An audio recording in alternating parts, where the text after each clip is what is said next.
Hey, good morning, guys. Out for my morning walk, and I just want to touch on a subject here.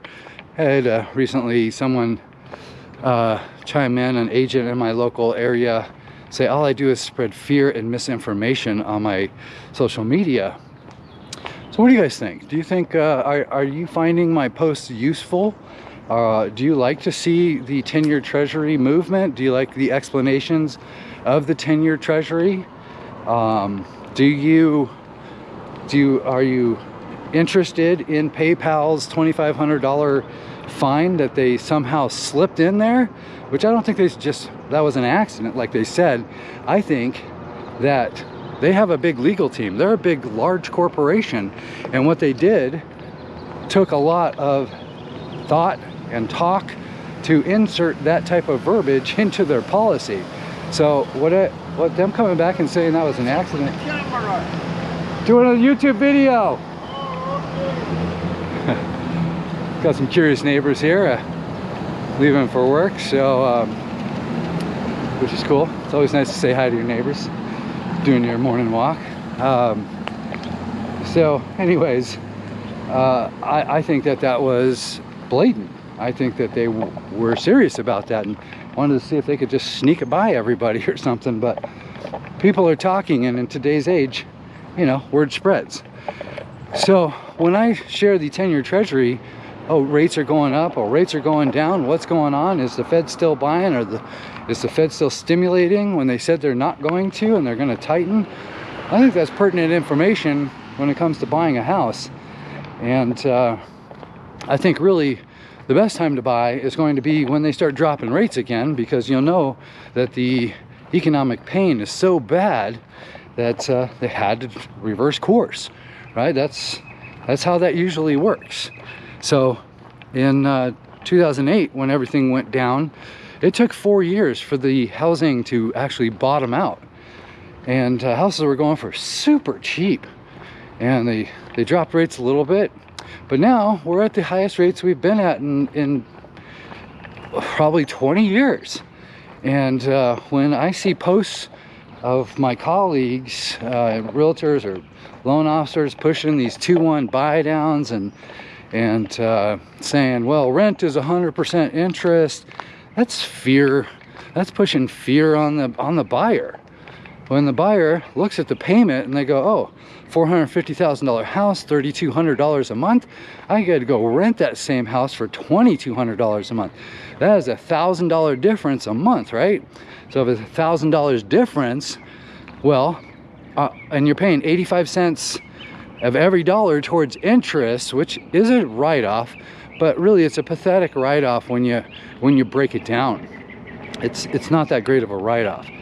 So if you are building equity and things are going up slightly, 3 to 6% a year, that's great. That's a good deal to get into. But when things are going down like they are now, from March to now, we're down about 8 to 10% in most areas of town. Some are down 15 or 20%. I can definitely tell you my house is down 10%.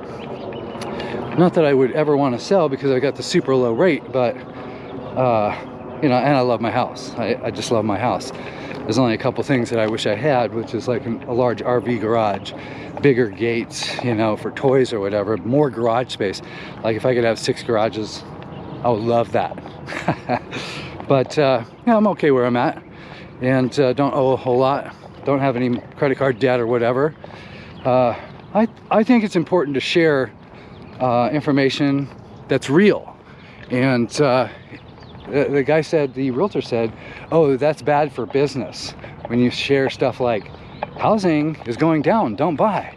Well, yeah, I mean, I'm sorry, but honestly, that's what I thought. When I see rates go up, the only reason house prices ran up to where they were is because the feds came in and artificially stimulated the rates, right? They bought them down. They bought all the mortgage-backed securities, which just means they bought all the mortgages, all the notes, and gave all the banks the money back so they didn't have to deal with it, right?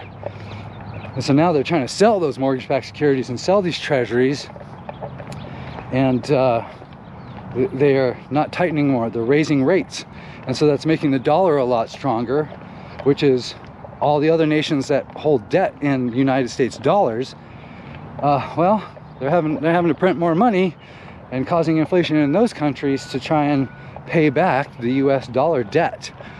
And that's the problem, and that's why the UN is getting on the United States for raising rates. They want them to stop raising rates.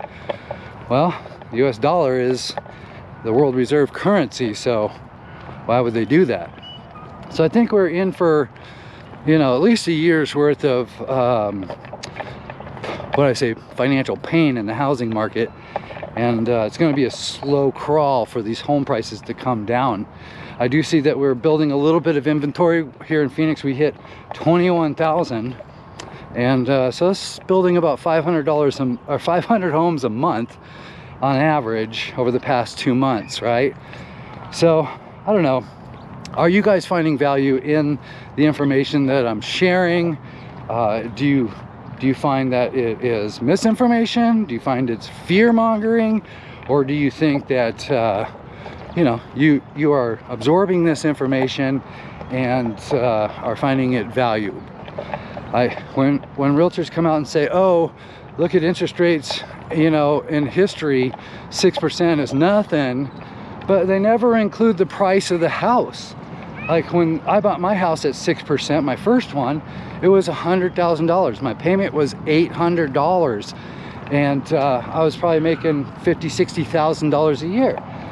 And with no other debt, that's pretty easy to do, because that's only like 25% of my income. But now it's the highest debt to income we've ever seen. It's the worst affordability index we've ever seen.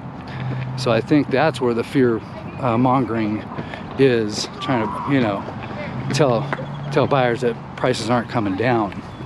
So yeah, walking around the park here. All the kids are coming to school. I take them through the park, so that's pretty cool. Anyways, appreciate your input. I appreciate you liking and subscribing. And if you think that the information I'm sharing is valuable, let me know. Thanks.